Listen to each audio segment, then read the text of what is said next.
여러분 반갑습니다. 방금 소개받은 정목입니다. 인사드립니다.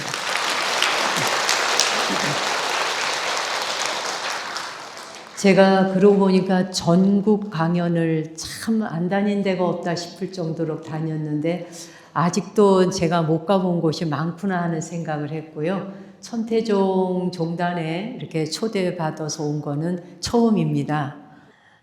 날씨가 우리 이게 한국에 지금 겨울인데 특히 그 중에서도 이제 강원도 쪽으로 들어오면 아무래도 온도가 더 많이 뚝뚝 떨어지죠. 당연히 춥다 생각할 수 있는데 다큐를 보셨는지 모르겠는데 툰드라 지역에 대한 다큐를 찍은 게 있어요. 그 몇 부작으로 나오는 거. 정말 잘 찍었는데 툰드라는 영하 60도예요. 예, 영하 60도에 그냥 사람들이 살아요. 추울 때는 툰드라 지역의 사람들을 떠올리면서 추위를 또 이겨내 볼 수도 있지 않을까 생각합니다. 그 호주의 영적인 지도자이면서 작가이기도 한데 혹시 여러분도 들어보신 적이 있을지도 모르겠고 또 아시는 분도 계실 것 같군요.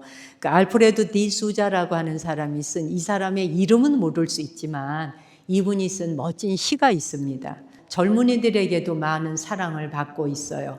딱 5가지입니다. 이분이 하는 말은 춤추라. 아무도 바라보고 있지 않은 것처럼. 사랑하라. 한 번도 상처받지 않은 것처럼. 노래하라. 아무도 듣고 있지 않은 것처럼. 일하라. 돈이 필요하지 않은 것처럼. 살라. 오늘이 마지막 날인 것처럼. 이게 그분의 시예요. 어디선가 들어본 것 같지 않아요?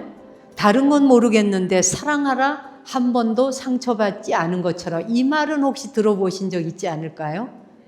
네, 그렇죠. 예, 이게 이제 그 호주에 있는 그 작가의 시인데 그걸 우리나라에서 이제 번역되어졌어요. 그럼 그 볼 때 첫 번째 아무도 바라보고 있지 않은 것처럼 춤추라 하는 말이 도대체 뭔가 남의 시선을 인식하느라 눈치 보느라고 우리 뭐 춤추라고 하면 여기 춤추겠어요? 여기 계시는 분들 좀 일어나서 우리 부처님께 댄스 공양을 해봅시다. 그럼 하겠습니까 혹시? 갑자기 몸이 빳빳하게 굳겠죠. 이렇게 근엄하고 엄숙한 자리에서 갑자기 춤추라고 몸이 굳을 거 아니겠어요? 내가 이렇게 하면 좀 이상하게 보이지 않겠어? 또 내가 뭐 이렇게 하다 보면 나를 평가하지 않겠어? 뭐 이런 것들이 다 가로막히지 않겠습니까? 그렇죠? 그런데 이 말은 바로 뭐냐? 위축되지 말고 자신의 몸에서 흘러나오는 리듬에 그냥 집중해봐라. 보여주기 위해서 한다면은 아무래도 부자연스럽고 그리고 또 이 긴장이 되지 않겠어요? 춤을 춘다는 게. 근데 이제 세상의 기준이나 타인의 박수에 연연하지 말고 당신의 내면에서 원하는 대로, 즉 무슨 말이냐면 가장 자기다운 모습으로 살아가라 이 말을 하고 싶었던 거예요. 너는 너야. 너의 모습으로 살아가 이 말을 하는 것이죠. 그래서 이제 이분은 그걸 이렇게 표현을 했던 거예요. 춤이라고 하는 게 말입니다. 요즘 한국 사람은 춤과 노래에 대한 하는 전 지구촌에 아마 대한민국 국민 따라올 때가 있을까 할 정도로 대단하죠. 예, 물론 뭐 그 아프리카의 이제 흑인들이나 이런 분들은 리듬 자체가 워낙 그 춤을 잘 추지만 우리 몸이 삶의 그 중심에서 밀려났기 때문에 과거에는 걷고 뛰고 그리고 노동하고 이렇게 몸이 생각보다 먼저 움직이는 삶을 살았어요. 이게 춤이거든요. 그렇죠? 그런데 현대는 어떻습니까? 앉아있고 일하고 또 머리로 판단하고 TV를 통해 영상을 보고 남이 춤추는 걸 구경합니다. 내가 춤추는 게 아니라. 그렇죠?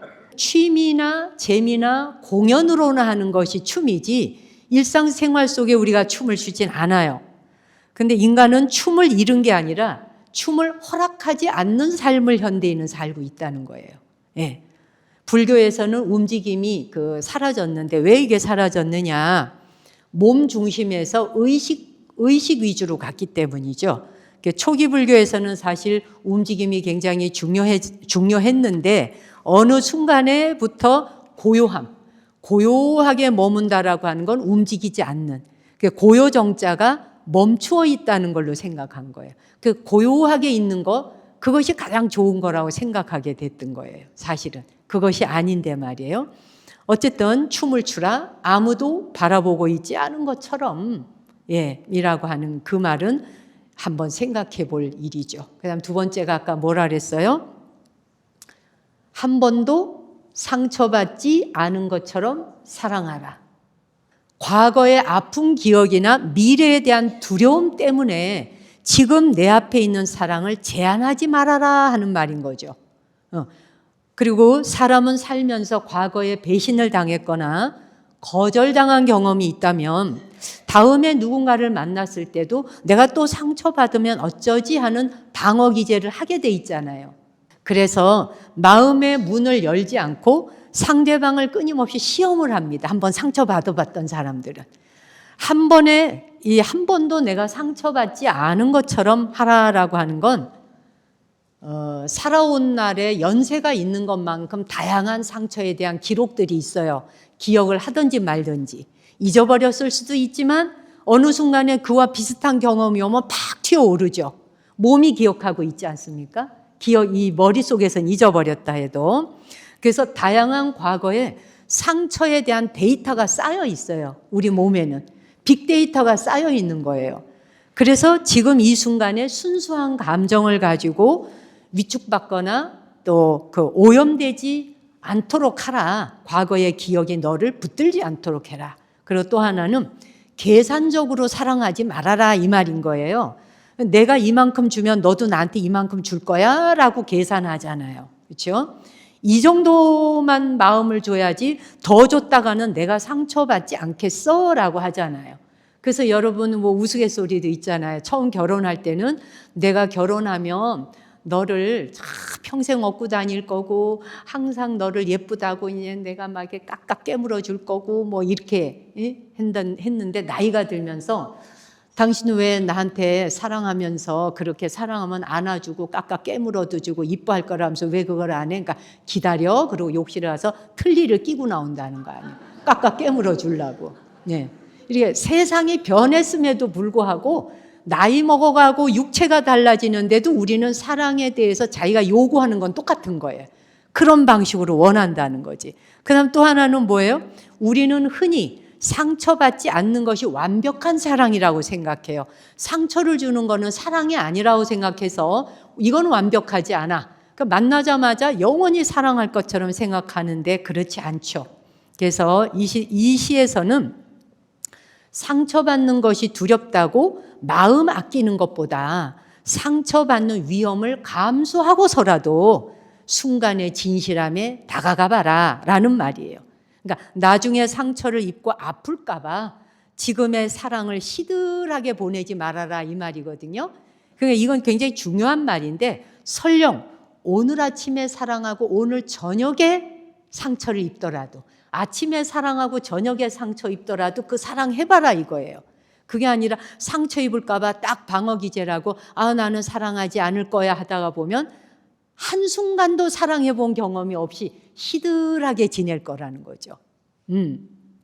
여기 지금 이제 우리 노보살님들이나 연세 드신 우리 이제 거사님들께서 아유 무슨 이 나이에 사랑 타령이냐.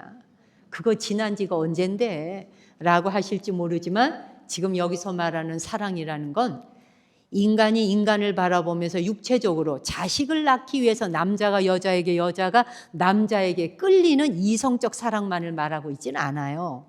그 다음 세 번째가 뭐였을까요? 노래하라. 아무도 듣고 있지 않은 것처럼. 뭐 노래라 그러면 우리나라 뭐 빼놓을 데가 없잖아요. 자, 근데 이 말의 핵심은 고립이 아니라 다른 사람의 평가에 대해서 평가로부터 해방되어라 이 말인 거예요. 상대방의 평가에 부담 갖지 말고 표현하라라고 하는 말이죠. 종종 세상이 듣고 싶어하는 말, 또 남들에게 그럴듯한 그런 말로 들리는 것만, 그런 의견만 내놓지 말고 자신의 목소리를 내라 하는 말이에요. 자기 목소리를 내봐라, 눈치 보지 말고 라는 말이죠. 그 다음 네 번째가 뭐였을까요? 일하라. 돈이 필요하지 않은 것처럼. 과연 이게 이럴 수 있을까? 돈이 필요해서 일하는데 무슨 소리야? 라고 할 수 있어요. 그런데 무보수로 봉사해라고, 모든 것에 무보수로 봉사해라는 말은 아니에요. 일을 대하는 태도와 그리고 동기에 대한 당부예요. 이 시에서는. 생존을 위해서만 일한다면, 내가 먹고 사는 돈벌이만을 위해서 일을 한다면 일이라고 하는 게 괴로워져요. 그렇죠? 그리고 빨리 끝내고 싶고 이 숙제를 빨리 끝내고 빨리 집에 돌아가고 싶어져요. 일을 돈벌이의 수단으로서만 생각하는 게 아니라 삶의 목적이 되게 하라. 돈이라고 하는 건 일을 한 뒤에 돌아오는 결과인데 결과에만 집착하게 되면 불만족이 생기고 불안해진다 이거예요. 그러나 지금 내가 하고 있는 행위에 몰입을 하라라는 권유예요. 어떤 보상을 바라고 내 욕망이나 결핍감 때문에 일하지 말고 일 자체를 좋아하고 즐기는 마음으로 해봐라. 이런 얘기죠. 예. 그래서 역시 여러분 혹시 죽은 시인의 사회라고 하는 영화 보신 분 계실까요? 여기 한번 손 들어보세요. 우와, 와 멋지네. 저도 이거 30년 전에 봤었는데 근래에 다시 한번 봤어요. 역시 멋지더구만요. 청소년을 위한 영화인데요. 거기에서 까르페 디엠이라고 하는 말이 나와요. 다른 건 다 잊어버려도 요거 하나 유식하게 우리 한번 외워봅시다. 따라해 볼까요? 까르페 디엠. 까르페 디엠. 예, 그게 지금 이 순간을 온전히 살아라, 또는 뭐 현재를 즐겨라, 오늘을 즐겨라, 순간을 잡아라, 뭐 이런 말로 번역을 해요. 까르페 디엠. 이 죽은 시인의 사회에 나오는 말인데 여기 영화 배우가 누구예요? 로빈 윌리엄스죠.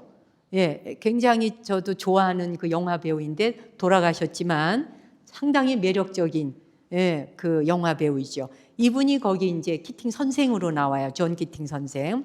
그분이 학생들, 고등학생들에게 책상 위에 올라서서 말하자면 저 부처님 불단이 저 불단 위에 올라서서 세상을 내려다 보아라. 책상 위에 올라서서 세상을 내려다 보아라. 그렇게 되면 세상을 보는 시각이 달라진다는 거예요. 시각이 달라져. 주어진 틀에서 벗어나서 새로운 시각으로 세상을 바라보아라 하는 말이에요.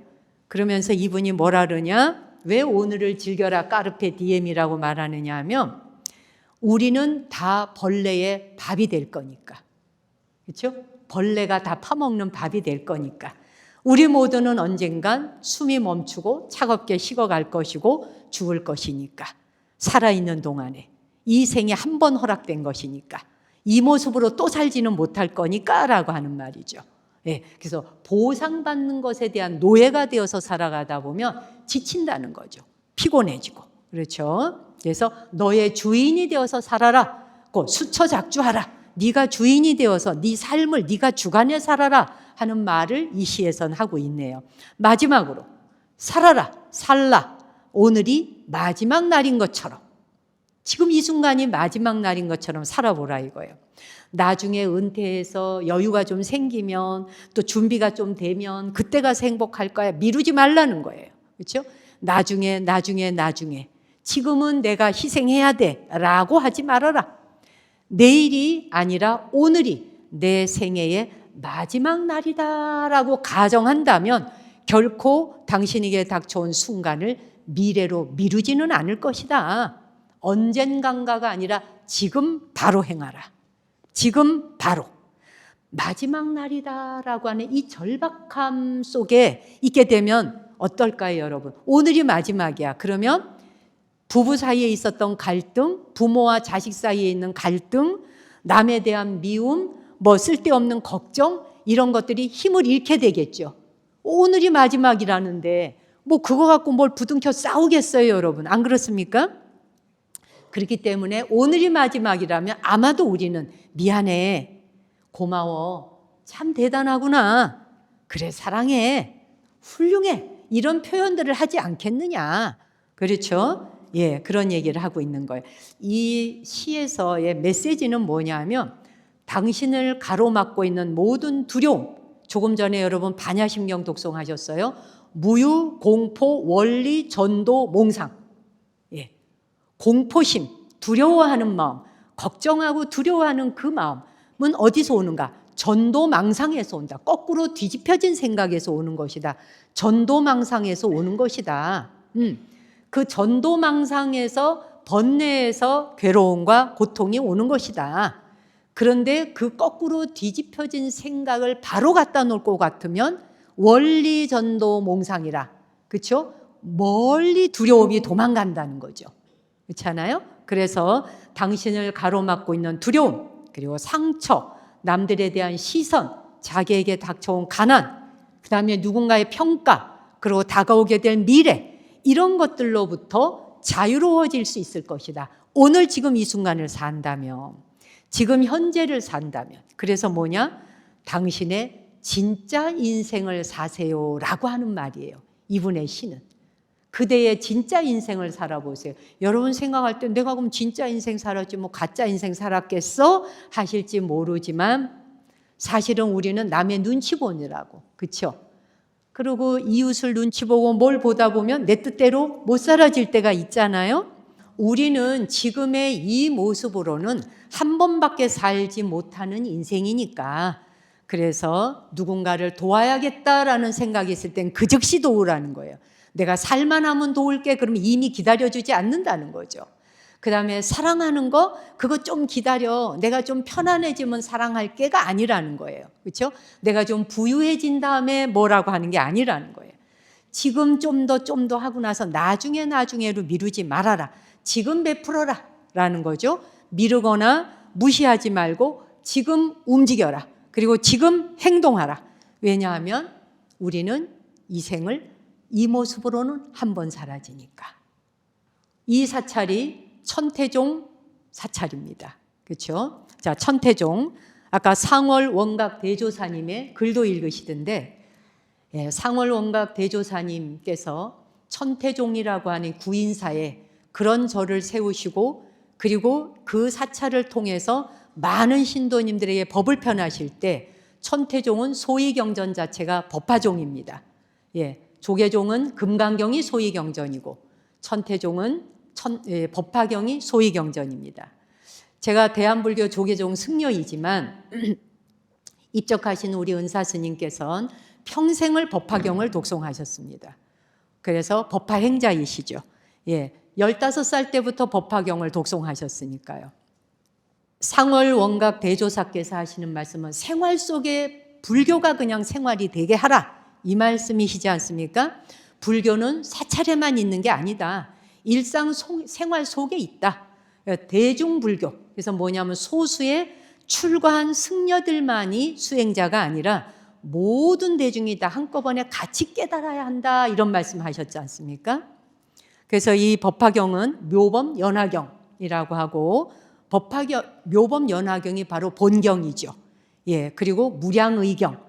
이게 바로 법화를 설하기 전에 서문이 되겠고, 여러분 너무 잘 아실 것 같은데, 관보현보살 행법경이 바로 법화경을 설한 후에 결론을 내린 경전이죠. 그래서 이런 그 천태종 사찰에서는 관세음보살 명호를 주력을 한다든지, 그리고 법화경을 독송하신다거나 또는 법화경을 사경을 하시거나 하지 않습니까? 그럴 때 이제 이 법화종엔 천태지자스님, 천태지선사인 지자스님, 절강성에 가면은 국청사라고 있잖아요. 가보셨나요, 다들? 네, 저도 아주 오래전에 갔었는데 한산습득과 그 풍간의 이야기, 스토리가 내려오는 절이잖아요. 모든 경전 중에서 법화경이 최고의 가르침이다라고 보신 거죠. 법화가 중생을 버리지 않고 모두가 이미 부처의 기류에 있다라고 하는 그런 가르침을 선언하신 겁니다. 제가 있는 사찰에서도 우리는 항상 신년 새해가 되면 새해에 특별 기도를 합니다. 그 특별 3일 기도를 저는 법화경으로 합니다. 법화경을 독송하고 법화경 법문을 하고, 그러는데 번뇌가 깨달음이다라고 하는 말을 해요. 번뇌가 깨달음이다라고 하는 건 어떻게 번뇌가 깨달음이 되지? 어떻게 번뇌가 깨달음이 돼? 번뇌가 변해서 깨달음이 되는 게 아니라 번뇌 자체가 제대로 보이게 되면 그 자리가 바로 깨달음이야 라고 하는 이야기죠. 번뇌를 제대로 본다는 건 뭐예요? 연기법에 의해서 연하여 인연되어 만들어진 것일 뿐인데, 근데 우리는 그것이 인연에 의해서 임시로 만들어진 것이다라는 걸 알지 못하면 번뇌로 생각해서 고통을 받게 되는 거죠. 근데 번뇌라고 하는 것이 바로 이거는 인연에 의해서 만들어진 거야, 연하여 일어난 것이야 라고 알아차리는 순간 번뇌 즉 보리, 바로 깨달음이 된다는 이야기예요. 이 천태지자 스님의 가르침이 뭡니까? 많지만 일념삼천 들어보셨죠? 일념삼천이라고 하는 관점, 즉 한 생각을 일으키는데 그 한 생각 속에 3,000가지의 생각, 3,000가지의 세계가 드라마틱하게 펼쳐진다는 거예요. 그 속에는 지옥도 있고 대보살도 있고 부처의 세계도 있다. 여러분이 일으키는 한 생각에 지옥도 나타나고 바로 보살도 나타나고 부처도 나타난다 하는 이야기잖아요. 그래서 일념삼천에 대한 것을 말씀하세요. 즉 번뇌는 깨달음의 장애물이 되지 못한다. 깨달음을 드러내주는 재료가 바로 번뇌다. 그래서 번뇌는 곧 뭐다? 진흙에 비유를 했던 겁니다. 진흙에 비유를 하고 깨달음은 연꽃에 비유를 했기에 묘범 연화경입니다. 그렇죠? 번뇌라는 진흙 위에 깨달음이라는 연꽃이 피어나는 것이다. 그래서 여러분이 살다가 겪게 되는 고뇌와 고통이 있다면 그 고뇌와 고통은 모두 다 연꽃을 피우기 위한 진흙이다. 그렇잖아요? 예, 그래서 법화경은, 그리고 또 중요한 건 뭐냐? 법화경의 내용은 싸우지 말아라, 다투지 말라는 내용이에요. 한마디로 법화경은 싸우지 말라는 말입니다. 모든 것을 통합하라. 그래서 성문, 영각, 보살, 부처 따로 있는 게 아니다. 다투고 싸우지 말아라 라는 얘기인데, 그러면 여러분 이 생각을 할 때 바깥에 있는 대상과 싸우지 말라, 남편과 아내와 싸우지 말라, 자식과 부모가 싸우지 마라, 이웃과 친척과 형제 자매 싸우지 말라라고 하는 말로 이해하실 수 있는데, 그 말의 범위를 넘어서서 자신으로 돌아와 보세요. 자기 자신과 싸우지 말라는 말이에요. 우리는 자기 내면에서 일어나는 수많은 번뇌하고 싸웁니다. 이건 이래서 싫어, 저건 저래서 미워, 이건 이래서 마음에 안 들어, 점두룩 싸우죠. 법화경은 이거를 한 방에 끝내라는 이야기예요. 자기 안에 있는 갈등과 싸우지 말아라라는 이야기예요. 제가 조금 전에 여러분에게 한 편의 시를 소개했듯이, 아무도 바라보고 있지 않은 것처럼 춤추어라, 한 번도 상처받지 않은 것처럼 사랑해라, 아무도 듣고 있지 않는 것처럼 노래하라, 돈이 필요하지 않은 것처럼 일하라, 오늘이 마지막 날인 것처럼 살아라. 이 가르침이 법화의 내용과 다른가요? 그렇죠? 네. 싸우지 말고 다투지 말아라. 그 말은 자기 안에 무엇을 고쳐보겠다고 하지 말아라는 말이기도 해요. 그럼 뭘 하라는 얘기야? 너는 그 버릇을 좀 고쳐야 돼. 너는 좀 달라져야 돼. 넌 좀 인간성이 바뀌어야 돼. 우리 이런 말 많이 하잖아요. 근데 법화는 뭐라고 이야기하겠어요? 너 그거 아니다. 고치려고 하지 마. 고치려고 하지 말고 드러난 현상을 그냥 관찰하고 알아차려라 이 말이에요. 관찰하라. 있는 그대로. 그것을 싸우고 다투면서 시시비비를 논하지 말라. 그걸 놓고 이쁘다 밉다, 이쁘다 밉다, 옳다 그르다 싸우지 말아라. 다투지 말아라. 네 자신하고 계속 다투고 싸우다 너 평생 보내지 않느냐. 그게 중생 노름이다. 그거 그만두어라 라고 하는 게 법화예요. 고치려고도 하지 말, 싸우려고도 하지 마, 다투려고도 하지 마. 그럼 뭘 하래? 관찰하라. 있는 그대로 알아차리고 보라. 그러면 있는 그대로 그냥 알아차리는 순간 번뇌가 즉 바로 보리심, 깨달음으로 바로 모습을 현현하여 드러낸다. 우리가 번뇌가 힘을 가지는 이유가 뭘까요, 여러분? 번뇌가 왜 강성해지나요? 번뇌가 왜 강성해지죠? 나는 아직 부족해 라는 생각. 그렇죠? 나 아직 부족해. 나는 아직 멀었어. 나 같은 게 무슨 부처가 돼. 내가 무슨 부처야. 야, TV 같은 거 보고 뭐 유튜브 보니까 뭐 세상에 훌륭한 사람이 너무 많더라. 나는 거기 비교조차도 할 수 없는 사람이야 라고 비교하죠. 그렇죠, 여러분? 비교합니다. 부자하고 비교하고, 똑똑한 사람 비교하고, 유능한 사람 비교하고, 능력 있는 사람 비교하고, 이쁘고 멋있는 사람하고 비교하고, 잘난 사람 미남 미녀하고 비교하고, 비교하느라고 우리는 자기의 삶을 내 모습 그대로 살아보질 못한 채 한 생애를 그냥 버리고 갑니다. 버리고 갑니다. 남과 비교하다가. 그래서 번뇌가 힘을 얻게 됩니다. 사식을 계속 주니까. 단백질 먹여주고 비타민 먹여주고 미네랄 먹여주고 홍삼 먹여주고 몸에 좋다는 거는 다 돈 주고 사 먹이고 힘이 왕성해지고 육체가 건강해지고 번뇌한테 힘을 주기 위해서 치악산에 와서 막 등산까지 합니다.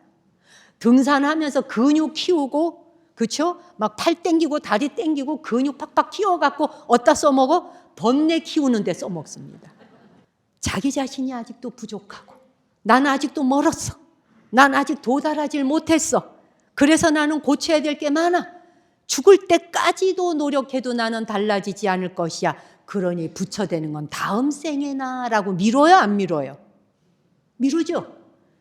여기 지금 자기가 부처라고 생각하고 행동하시는 분 손 들어보세요. 아니죠. 이게 번뇌가 강성해진 거야. 그냥 힘이 막 솟아나는 거예요, 그냥. 법화경에서는 뭐라 합니까? 중생은 이미 부처의 지혜를 갖추고 있다. 이 말이 기뚱으로 들리는 거예요. 예. 이미 부처의 지혜를 갖추고 있다. 그래서 번뇌는 제거해야 될 대상이 아니고 결핍을 보완해야 되는 수행도 아니고 그렇게 하다 보면 어느 세월에 깨달음을 이루겠는가. 그래서 법화경에서 하는 이야기는 미루지 말고 또한 자기 내면에 다툼과 싸움을 일으키지 말고 모든 다툼을 끊고 통합하고 융합하라. 신라시대의 원효대사가 바로 법화경에 융합사상을 주창하신 분이시잖아요. 예.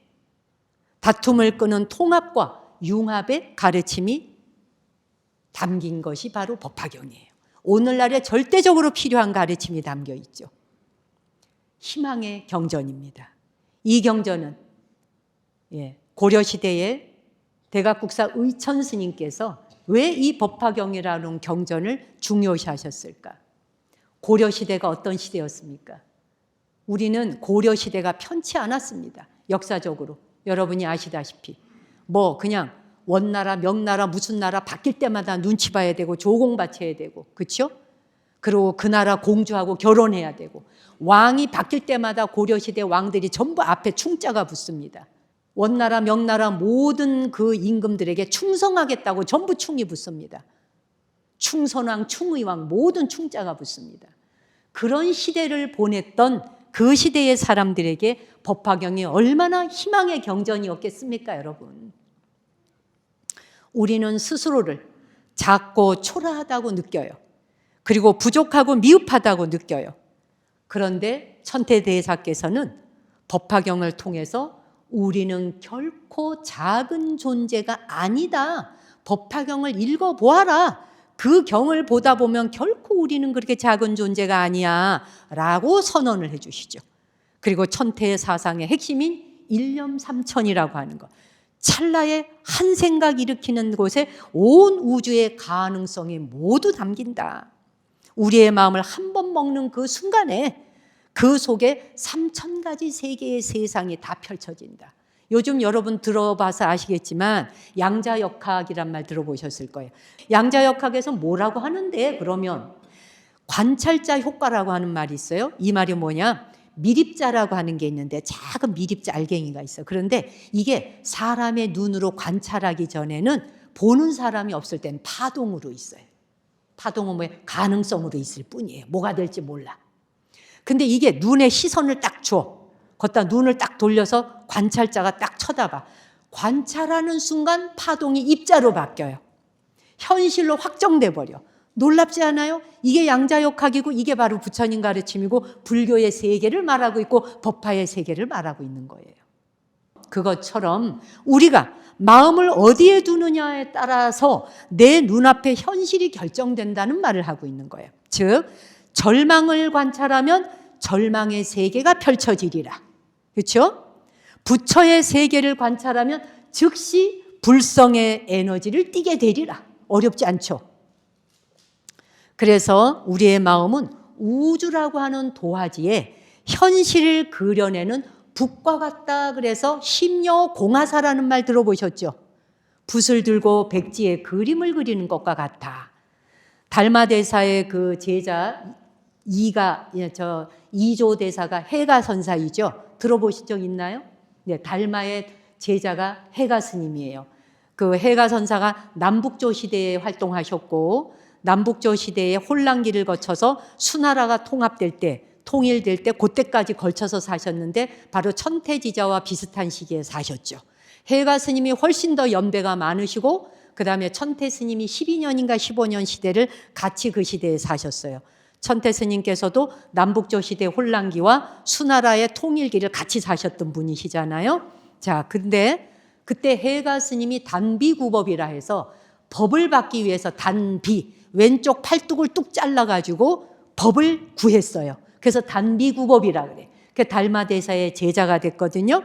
자, 그런데 불교의 탄압을 받게 돼. 북조시대에 태무제가 불교 탄압을 하면서 그 당시에 이 북조시대의 태무제는 도교를 믿었거든요. 그래서 불교 사찰 3만 개를 다 없애버립니다. 그 당시에. 그게 그대로 있었다면 중국은 지금의 세계 문화의 1등 공신이 됐을 겁니다. 그 사찰들이 다 있었다면 어쨌든 돌아와서 태무제의 폐불 사건을 피해서 이 해가 스님이 환공산 그리고 사공산이라는 산으로 피신을 합니다. 요번에 제가 85명 스님들과 제가 불자가 그 중국 선종 사찰 순례 가면서 바로 사공산 이조사까지 갔다 왔었는데 이 사공산에 몸을 숨기게 돼요. 이 환공산이 바로 천주산 그 주변이거든요. 여기는 뭐냐면 너무 산이 험준해가지고 산이 험준해서 막 맹수가 들끓었다는 거예요. 맹수가 들끓는 그 험악한 산에 하루는 어떤 남자가 하나 찾아옵니다. 한 남자가 찾아와서 그 해가 스님에게 물어요. 나병이 걸렸어요. 문둥병이 걸려갖고 그런 남자가 찾아와. 스님, 보시다시피 저는 나병을 앓고 있습니다. 무슨 죄가 많아서 항상 저는 이러한 짐을 지고 다녀야 합니까? 제발 저의 죄를 참회할 수 있게 해주소서 이래요. 그랬더니 해가 스님이 네가 말하는 죄라고 하는 걸 이리 가져오너라. 그러면 내가 너의 죄를 씻어주리라. 이렇게 얘기를 합니다. 그랬더니 이 처사가 뭐 찾다 보니까 죄가 어디 있는지 모르겠어. 생각으로만 일어난 거죠. 생각으로 일으킨 거 찾아서 끄집어 내봐요. 나오나 안 나오죠.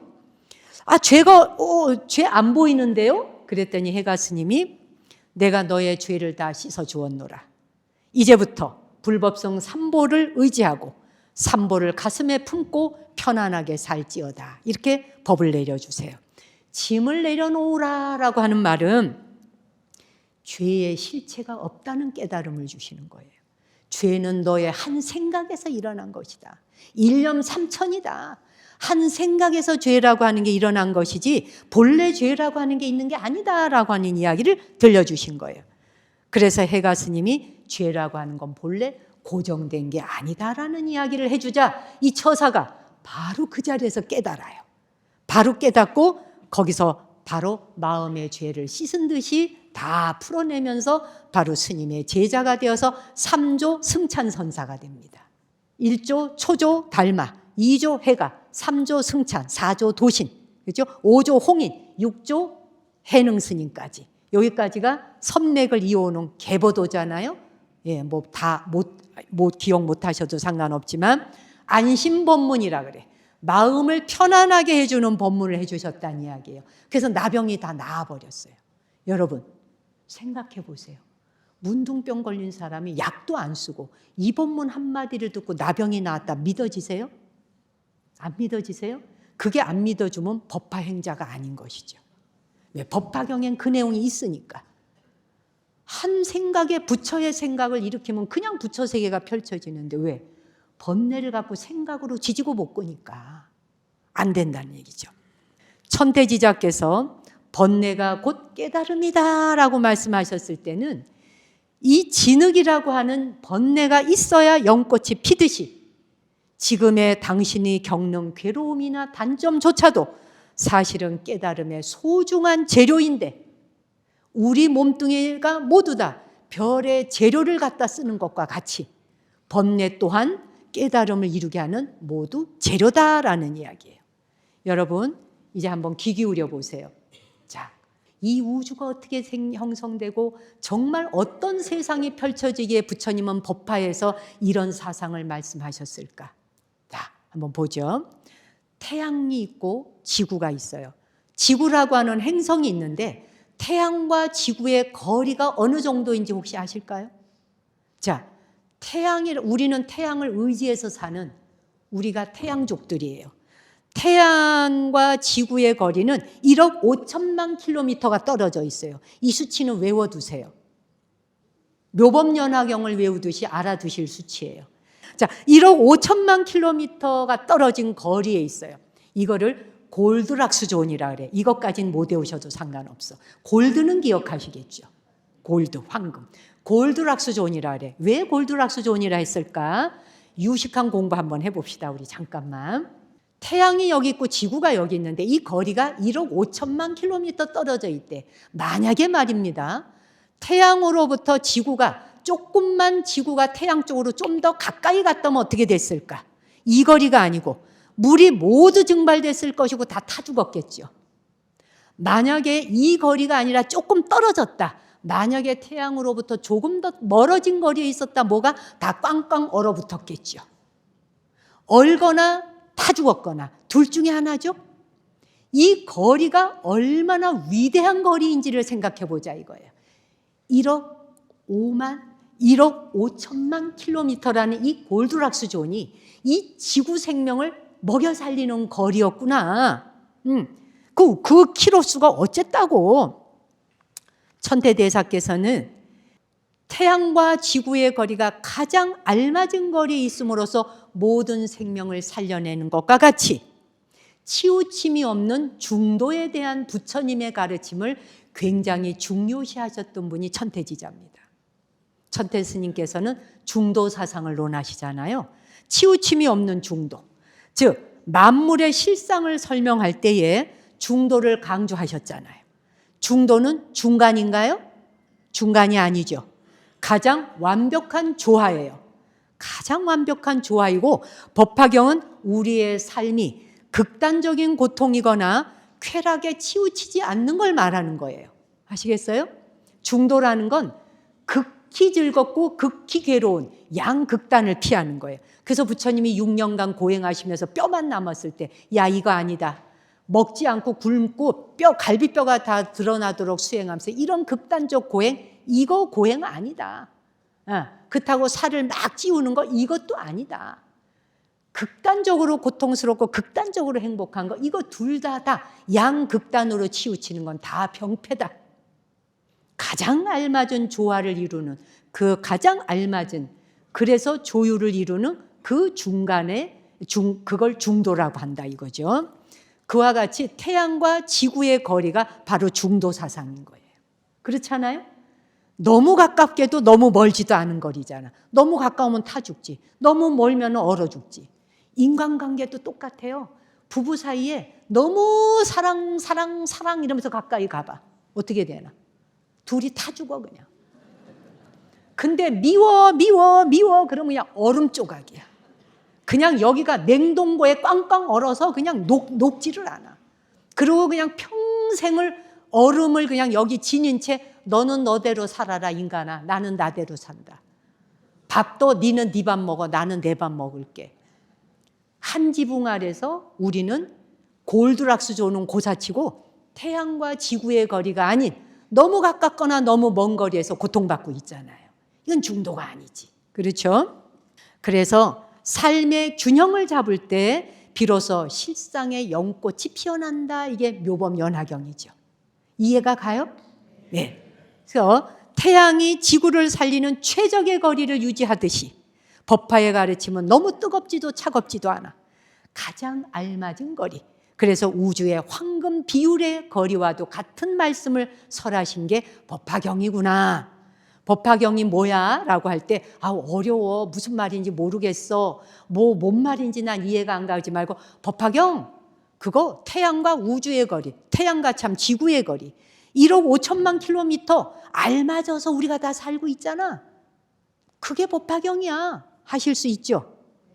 집에 가서 제대로 말씀하실 수 있을까? 네. 그래서 근데 한 가지가 더 있어.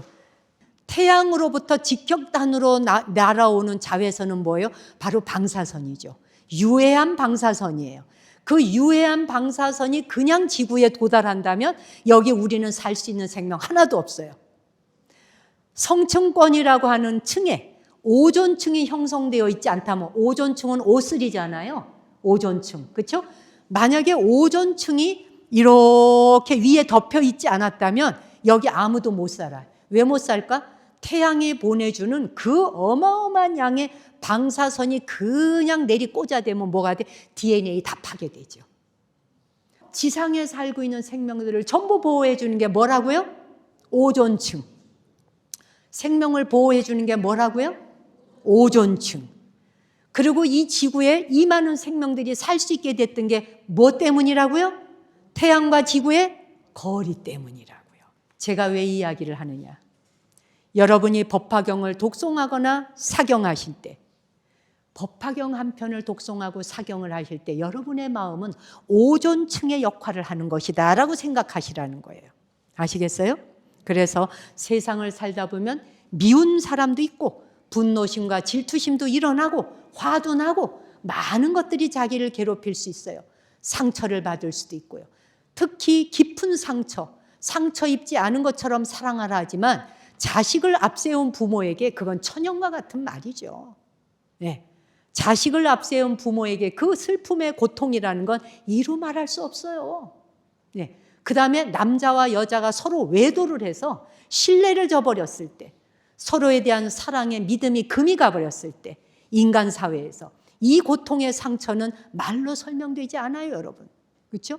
그런데 상처받지 않은 것처럼 사랑하라니 그걸 내가 어떻게 할 수 있겠어. 그런데 법화경에서는 그리 할 수 있노라라고 하는 얘기를 하는 거예요. 그거 너희들 잠깐 연극무대에서 역할 맡은 거거든. 그게 네 본래 모습 아니거든. 잠깐 이 세상에 와서 역할 맡은 연극무대에 그냥 쇼 한번 해보는 거야. 그것이 진실인지 알고 거기 속지 마라고 하는 거잖아요. 법화경에 있는 말씀을 읽고 사경하고 관세음보살 주력을 하고 하다 보면 자기의 마음 안에 치고 들어오는 유해한 방사선, 미움이라는 방사선, 분노라는 방사선, 시기 질투라는 방사선, 수많은 방사선이 나를 뚫고 들어와 이 심장을 그냥 찔러. 그렇죠? 심장에 칼이 박히는 순간 이 칼을 뽑아도 그 상처는 아물지도 않죠. 그 유해한 방사선이 밖에서만 오는 게 아니에요. 우리가 가지는 감정 또한 유해한 방사선이 돼서 우리의 가슴을 칩니다. 그것 때문에 병 걸리고 하잖아요. 그런데 왜 우리가 경을 독송하고 나무아미타불 하고 또는 관세음보살을 독송할까? 그게 바로 오존층과 같은 역할을 해주듯이 나를 보호해주는 것이 되니까, 보호막이 되어주니까. 그렇죠? 그래서 여러분이 불자로서 수행하고 기도하시고 하는 거 아니겠어요? 법화경을 수지 독송하거나 관세음보살 명호를 부르다 보면, 자꾸 관세음보살 명호를 부르다 보면 관세음보살님이 지니고 있는 대자비심이 내 안에서 쫙 빛을 발광을 하는 거죠. 예, 그렇죠? 빛이 그냥 확 퍼져나가. 그게 바로 오존층이 되는 거예요. 나를 보호해주고 살려주는 오존층이 되는 것이다. 대자비심을 불러내면 외부에서 오는 고통이나 어떤 비난이나 어떤 시련이나 그 무엇이 온다 해도 방사선을 차단할 수 있고 자외선을 차단할 수 있는 바로 이 오존층이 된다. 그러니 우리를 파괴하지 못하도록 보호해주는 강력한 생명의 에너지가 우리를 받쳐준다는 이야기예요. 이게 이해가 가시죠? 네. 그런데 중요한 건 또 뭐예요? 이 오존층이 나만 보호해줘요, 여러분? 아니죠. 여러분이 기도하고 경전 독송하고 마음의 관세음의 대자비심을 지니다 보면 그 이익을 자기만 보나요? 가족과 이웃이 다 혜택을 보죠? 그래 안 그래요? 모든 생명에게 골고루 도움이 돌아가. 그래서 모두가 보호받아. 그래서 모두가 내 안에 불성이 발현이 된다면 그 자비의 에너지는 나라는 한 존재를 넘어서서 주변 모든 사람들에게까지 감싸주게 된다. 내가 평온해지면 나와 내 가족과 이웃이 모두 평안 속에 함께 보호받게 된다. 그게 바로 법화 내용입니다. 법화경에서는 회삼귀일을 얘기하고 있잖아요. 회삼귀일이라 성문, 영각, 보살 모두가 한 길, 부처의 길을 향할 뿐이다. 당신도 똑같은 부처의 길에 들게 하려고 이 세상에 왔다. 너 한 사람 한 사람이 다 부처의 길에 들게 하기 위해서 그 가르침을 펼치려고 내가 이 세상에 왔다. 이게 부처님의 선언이시잖아요. 우리가 원망이나 화가 올라올 때 내 안에 자비로운 불성이라고 하는 오존층이 있다고 하는 걸 떠올려 보자는 것입니다. 저 사람도, 미운 짓을 하는 저 사람도, 자기 고집만 부리는 저 사람도, 남의 말을 귓등으로 듣는 저 사람도, 누가 말만 하면은 차단하는 저 사람도, 정말 뭐 대화가 되지 않는다고 생각하는 저 인간도, 도저히 저건 사람의 껍데기를 썼다고 말할 수가 없어라고 그냥 저절로 입에서 욕이 나오는 인간을 볼 때조차도 그런 사람이 수두룩하잖아요, 세상 속에. 자, 그런 생각이 올라올 때 자기 마음 안에 오존층이 있다는 것을 기억하자. 그럴 때 나무 묘법 연화경 또는 나무 관세음보살, 이 명호 한번 탁 부르는 순간 오존층이 쫙 형성이 된다 이거지. 그렇죠? 그래서 그 오존층이 자기를 보호하게 하라. 다른 사람도 보호하게 하라. 그런 사람을 볼 때 이렇게 생각하라. 나도 저 사람도 모두 부처인데 잠시 사바세계에 연극 맡아서 역할 해보라고 주어진 거다. 네가 맡은 역할은 그거고 내가 맡은 역할은 이거고, 나는 마음이 넓은데 저 사람은 그냥 고집불탱이다. 너는 고집불탱의 역할을 맡았구나. 그 다음에 귀가, 귓방맹이가 맥혔어. 예를 들어서 귀가 안 뚫려, 남의 말이 안 들려. 그럼 너는 그냥 남이 말을 하면 그냥 듣지 않겠다라고 철벽을 쌓는 역할을 맡았구나. 철벽보살 마살. 아시겠어요? 예. 그 다음에 그냥 밥도 해주기 싫어. 그냥 밥 먹는 꼴도 보기 싫어. 그냥 입에 밥 들어가는 것도 보기 싫다고 그러더라고요. 제가 상담 많이 받아봤거든요. 입에 밥 들어가는 것도 밉대요. 그럴 적에 저 밥 한 술 먹겠다고 저게 와서 역할을 하는구나. 아시겠어요? 이렇게 생각을 하라는 거야. 그럴 때 각자의 무대 위에서 그 사람의 역할이 자기가 맡은 역할을 하고 퇴장할 거니까. 그렇죠? 이 육체를 결국은 놓고 가고 화장할 건데 어쩔 거예요. 끝까지 가지는 않잖아요. 자기 역할 끝나면 퇴장할 거거든. 생각 한 번 바꾸는 순간, 내 생각 하나 바꾸는 순간, 그때 유해한 자외선, 유해한 방사선이 치고 들어오지 않고 바로 오존층을 쫙 피는 거지. 그래서 감정을 걸러내는 거죠. 그래서 오존층을 형성하다 보면 마음의 그런 감정을 걸러내다 보면 이해할 수 있는 마음이 생기는 순간 갑자기 내가 부처의 세계를 경험하게 된다 이거예요. 부처 세계가 보이지. 법화경을 수지독송하는 사람은 부처님의 거대한 자비 시스템 안에서 완벽하게 보호받고 있다는 걸 잊지 않으셔야 돼요. 태양과 지구의 거리가 우연이 아닌 우연히 만들어진 게 아니에요. 정말 지극한 보살핌 속에서 1억 5천만 킬로미터의 간격을 두고 이 안에 모든 생명이 살아볼 수 있도록 허락된 거예요. 1억 5천만 킬로미터라는 이 거리가 아주 약간만 어긋났어도, 아주 조금만 어긋났어도 생명은 살 수 없었다는 사실을 생각할 때 내가 우연히 태어난 존재가 아니구나. 나 한 사람이 여기 오는데 지극한 우주의 정성과 조율에 의해서 내가 탄생했구나. 아버지의 어머니의 몸을 빌려서 어머니의 생사를 찢는 고통을 들이면서 내가 이 세상에 오게 된 것이었구나. 부모님이 나에게 뭘 좀 안 해주신다고, 재산 좀 안 물려준다고, 뭐 어쩐다고, 부모가 좀 못 배웠다고, 어쩐다고 티박을 준다? 그걸 사람이라 말하지 않는다.